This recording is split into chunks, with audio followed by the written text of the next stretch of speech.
Financial times को recently एक interview दिया है, वो इंटरव्यू क्या है उसको सुनिएगा. A Western official, without naming itself, told Financial Times that the first time of upgraded Russian missiles was a decrease in interception rates, noting that a pattern had emerged of a missile behaving unpredictably just before impact. अब बहुत सारे sources ये कह रहे हैं कि ये तकरीबन 1 से 2 महीनों में ये चीज़ फील की गई है कि अटैक करने से पहले मिसाइल जो है उसका बिहेवियर बड़ा अनप्रिडिक्टेबल हो जाता है. मैं फिर आपको बताता हूँ. मिसाइल ने अटैक इस जगह पे करना है, लेकिन मिसाइल यहाँ पे अटैक नहीं करता. जब वो थोड़ा सा करीब पहुंचता है तो अपनी फौरन से अपनी ट्रेजेक्ट्री बदल लेता है, किसी और जगह पे अटैक करता है. इसका मतलब ये नहीं कि उसकी मिसाइल ने अपनी ट्रेजेक्ट्री बदल रही है, नहीं, it is not like that. इसका मतलब यह है कि उसके सिस्टम में ये बात फिक्स की गई है कि आपने अपने निशाने पर पहुंचने के बाद फौरन से अपनी ट्रेजेक्ट्री बदल लेनी होती है. मिसाल के तौर पे मैं आपको दोबारा एक मैप दिखाता हूं और बताने की कोशिश करता हूं. ओके, इसको जरा बड़े गौर से सुनिएगा, समझिएगा. अब मिसाल के तौर पे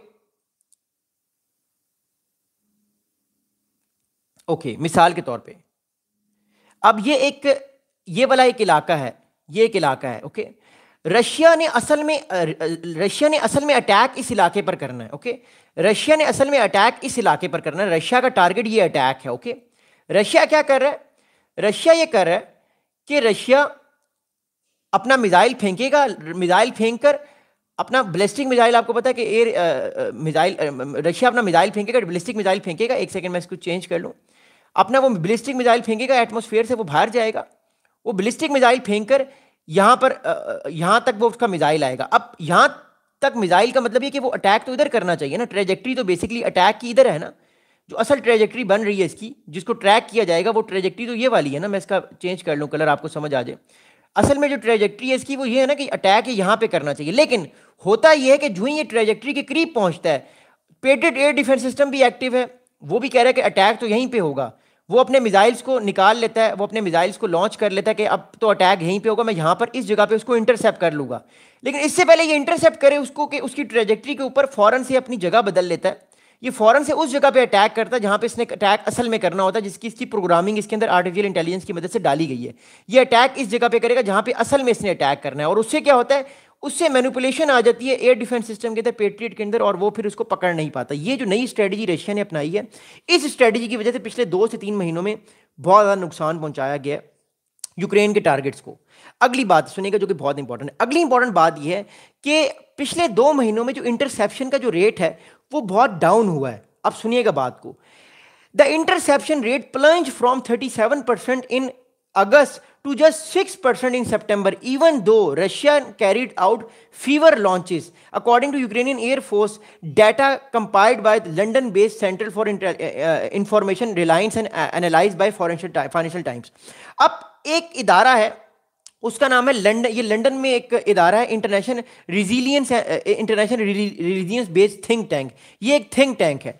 इस थिंक टैंक के पास ये इंफॉर्मेशन आई है कि उसने डाटा को एनालाइज किया है कि अगस्त और सितंबर के महीने में 2 महीनों के 60 दिन का इन्होंने डाटा एनालाइज किया कि पिछले 2 महीनों में असल में ये बात हुई कैसे है.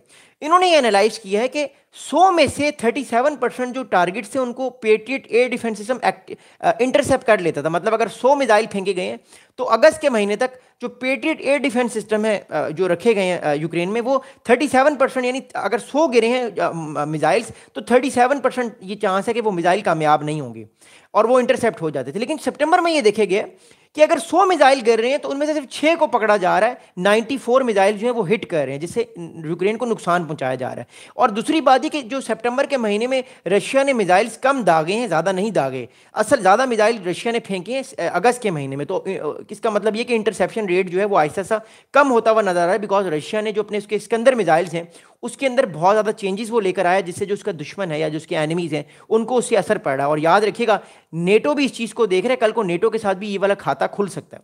अगली बात सुनेगा. अगली बात यह है कि US defence intelligence agencies report back this statement.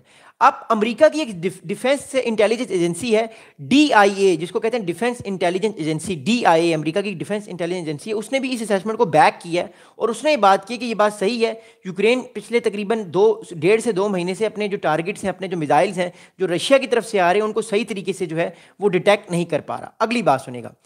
The US Defense Intelligence Agencies reported that they are saying that Ukraine has struggled to use its Patriot air defense system effectively because of recent Russian tactical improvements, including enhancement that enable their missiles to change trajectory and perform maneuvers rather than flying in a traditional ballistic trajectory. अब ballistic trajectory का मतलब है कि Russia ने उसके अंदर programming ये की है कि अटैक करने से थोड़ी देर पहले वो अपनी ट्रेजेक्टरी फौरन से चेंज कर लेता है, जिससे प्रॉब्लम ये क्रिएट हो रही है कि जो पेट्रियट एयर डिफेंस सिस्टम है वो एकदम से मैनिपुलेट हो जाते हैं। हालांकि patriot air defence system America बल्कि दुनिया का बहुत बेहतरीन एयर डिफेंस सिस्टम है। अगली बात सुनेगा, अगली बात ये है कि मॉस्को कौन कौन से मिसाइल्स के अंदर ये कैपेबिलिटीज अपनी बढ़ा रहा है, इसको जरा समझिएगा। और उससे पहले मैं बहुत शुक्रिया अदा करता हूँ आप लोगों का, आज हमारे 4000 दोस्तों ने हमारी फैमिली को यूट्यूब की ज्वाइन कर लिया है, तो I am so thankful to all of you. 4000 हमारे सब्सक्राइबर हो गए हैं, so thank you so much. अच्छा, अगली बात सुनेगा, अगली बात ये है कि Moscow has two hypersonic favorites are the ground launch Iskander M and the air launch Kinzhai। अब रशिया के पास दो बहुत ज़बरदस्त जो हैं वो हाइपरसोनिक मिसाइल्स हैं, क्रूज मिसाइल्स हैं, और एक बैलिस्टिक है और एक क्रूज है। जो इस्कंदर एम है, इस्कंदर एम और जो एक और मिसाइल है कैनजाई एयर लॉन्चर है, ये दोनों मिसाइल जो हैं इनके अंदर ये कैपेबिलिटीज़ जो हैं ये बहुत ज़्यादा पावरफुल हो रही हैं और उससे ये अपने दुश्मन को मारा। लेकिन जो इस्कंदर मिसाइल है, असल जो खाता है वो इस्कंदर मिसाइल ने खोला हुआ है। इस्कंदर जो एम मिसाइल्स हैं, ये मिसाइल जो हैं they are damaging a lot to the Ukrainians, और खासतौर पे जो कीव पे अटैक्स हो रहे हैं उससे मामला ख़राब हो रहा है। अब यूरी इनहांत साहब हैं, he is the chief of communications for Ukraine Air Force command. ये गवर्नमेंट के ऑफिशियल्स हैं और ये गवर्नमेंट की मैं स्टेटमेंट आपको बता रहा हूँ कि ऑफिशियल अब यूक्रेन इस बारे में क्या कह रहा है। यूरी इनहांत साहब is the chief of communications for Ukraine Air Force Command. He यानी यूक्रेन की हुकूमत की तरफ से इन्होंने स्टेटमेंट दिया है कि he confirmed during a national television broadcast that intercepting Russian ballistic missiles has become more difficult. He explained is due to new flight patterns and more complex attack approaches designed to exploit gaps in Ukraine air defense coverage। तो Ukraine की तरफ से भी इस बात को माना गया कि पिछले कुछ महीनों में या पिछले कुछ हफ्तों में यूक्रेन की जो एयर डिफेंस कैपेबिलिटीज़ हैं उनको एवेट किया गया है और इजीली दुश्मन पर अटैक किया गया है, या उन पर बहुत ज़्यादा नुकसान पहुंचा है, मतलब यूक्रेन को नुकसान पहुंचा है। अकॉर्डिंग टू इनहात जो कि गवर्नमेंट के ऑफिशियल हैं, Russian missiles are not only manoeuvring during their terminal phase but also being launch from multiple directions forcing Ukraine to spread its air defence assets thinner. अब ये बात सुनिएगा, रशिया दो तरह की स्ट्रेटजीज अपना रहा है, वो मैं आपको बताता हूँ। पहली रशिया की तो स्ट्रेटजी मैंने आपको बता दी कि वो अटैक करने से पहले एकदम से ट्रेजेक्टरी चेंज करके अटैक करता है। यूक्रेन ये कह रहा है दूसरी बात कि रशिया जो है वो एक वक्त में कई जगहों से मिसाइल्स लॉन्च करता है, मतलब एक जगह से मिसाइल लॉन्च नहीं करता मिसाल के तौर पे, और जिससे patriot air defence system confuse हो जाता है, वो मैं आपको बताता हूं। इस तरह इस मैप को जरा गौर से देखिएगा। Thank you. ओके, इस मैप को बड़ी गौर से देखिएगा और अंडरस्टैंड कीजिएगा। मिसाल के तौर पे रशिया का असल टारगेट ये वन तैसिया ये इलाका है, ठीक है।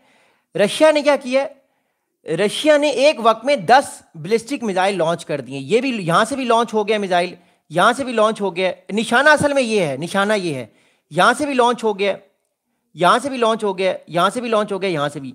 अब बात यह है कि patriot air defence system battery तो एकदम एक्टिवेट हो गई है, मसला इस टाइम ये है कि अब पेट्रियट को ये नहीं पता कि मनूवरेबिलिटी किसके अंदर है, मतलब असल में अटैक इस इलाके को कौन अटैक करेगा ये इसको समझ नहीं आ रहा, उससे ये मैनिपुलेट हो जाता है और जिससे ये सही जो असल मिसाइल जिसको पकड़ना है उस मिसाइल को नहीं पकड़ पाता, और ज़्यादातर चांसेस होते हैं कि वो मिसाइल अपने आप को बचा के उस इलाके पर अटैक कर देता है, जिससे प्रॉब्लम होते हैं, और फिर साथ में ड्रोन्स भी उड़े होते हैं। तो रशिया क्या कर रहा है, रशिया मिसाइल्स भी फेंकता है, साथ में बहुत सारे ड्रोन्स को भी भेज देता है, जिससे कन्फ्यूजन होती है पेट्रियट एयर डिफेंस सिस्टम को, और वो उसको पकड़ नहीं पा रहा, बिकॉज आपको पता है रशिया की मिलिट्री कैपेबिलिटीज यूक्रेन से बहुत ज़्यादा है। अगली बात सुनेगा, अब अगली बात यह है कि रशिया ने अपने मिसाइल्स के अंदर पिछले कुछ दिनों में कुछ अपग्रेड्स किए हैं, इसको सुनिएगा, बड़ी इंपॉर्टेंट चीज़ है। The upgrades likely involve Russian Iskander M and Kinzhal missiles which have ranges of up to 500 kilometre and 480 kilometre. अब जो इस्कंदर मिसाइल है, बैलिस्टिक मिसाइल है, इसकी जो रेंज है वो 500 किलोमीटर है, और ये बढ़ गई है, रेंज बढ़ा दी है इसकी। और दूसरी इंपॉर्टेंट चीज़ ये है कि जो कानजाई मिसाइल है उसकी रेंज जो है वो 480 किलोमीटर है, मतलब इनकी रेंजेस बहुत बढ़ गई हैं। अगली बात सुनेगा, अब वेस्टर्न मिलिट्री एक्सपर्ट्स या नेटो के एक्सपर्ट्स क्या कह रहे हैं वो मैं आपको बताता हूँ। नेटो के एक्सपर्ट्स कह रहे हैं कि they compare the relationship between missiles and interception system to a cat and mouse game of evolving technology. तो जो नेटो के या जो डिफरेंट डिफेंस एनालिस्ट कह रहे हैं वो ये बार बार बात कर रहे हैं कि जो इस टाइम ये कैट एंड माउस चूहे बिल्ली का जो ये खेल है, ये चीज़ निर्भर करता है, ये बताती है बात की जो टेक्नोलॉजी है वो आहिस्ता आहिस्ता इवॉल्व हो रही है और जो वॉरफेयर की नेचर है वो भी बदल रही है। एक बड़ी अच्छी किताब जो है वो मैं आपको बताऊंगा, उस किताब का नाम है the future of warfare, Lawrence Freedman की वो किताब है। जब भी आपको वो मौका मिले उस किताब को ज़रूर पढ़िएगा। उन्होंने बताया उसमें कि आने वाले टाइम पे जो वॉरफेयर फ्यूचर की है या जो अभी की वॉरफेयर हम देख रहे हैं उसमें कितनी ज़्यादा चेंजेस आ गई हैं। जो ग्रे वॉर जोन है वो आहिस्ता आहिस्ता आपको और ज़्यादा बढ़ता हुआ नजर आएगा। अगली बात सुनेगा। अब यूक्रेन के प्रेसिडेंट व्लादिमीर जेलेंस्की जो है, सॉरी, यूक्रेन के प्रेसिडेंट जेलेंस्की साहब जो हैं, उन्होंने रिसेंटली स्टेटमेंट दिया है। He has repeated urging western partners to supply more Patriot air defence batteries. He announce that the European countries are plan to purchase 10 Patriot system from Trump administration, which is worth of $15 billion. तो $15 billion की 10 और patriot air defence batteries जो है वो Ukraine चाहता है उसको मिले। लेकिन मसला ये कि अमेरिका इतनी सारी बैटरीज देगा नहीं। उसकी वजह यह है कि अमेरिका के पास खुद भी बहुत कम बैटरीज हैं। अब देखिए अमेरिका का मसला क्या है। अमेरिका ने कुछ बैटरीज अपनी जो है वो लगाई हुई हैं मिडिल ईस्ट में ईरान की वजह से, कुछ अपनी बैटरीज उसने दी हुई हैं नॉर्थ कोरिया और चाइना के थ्रेट की वजह से ताइवान को, साउथ कोरिया को और जापान को, और कुछ बैटरीज उसने अपने पास भी रखी हुई हैं क्योंकि अमेरिका को खुद भी तो थ्रेट है ना। तो इसलिए वो कह रहा है कि इन बैटरीज को बनाने में वक्त लगेगा, इसलिए फिलहाल वो 4 या 5 बैटरीज देगा, 10 एकदम वो दे नहीं सकता। So that what it is. But इससे एक बात साबित होती है कि इस्टोनिया, लैथविया, लिथुआनिया या इवन पोलैंड के कंट्रीज पर भी कल को अगर कोई इस तरह का मिसाइल लॉन्च होता है तो उनके भी सिस्टम जो है वो जवाब दे जाएंगे और जो प्रेशर आएगा इससे और बढ़ेगा। और प्रेशर अमेरिका की डिफेंस बैटरीज पर है कि इनको भी अपनी कैपेबिलिटीज को और बेहतर करना पड़ेगा, क्योंकि देखिए हर दिन के साथ टेक्नोलॉजी इवॉल्व हो रही है,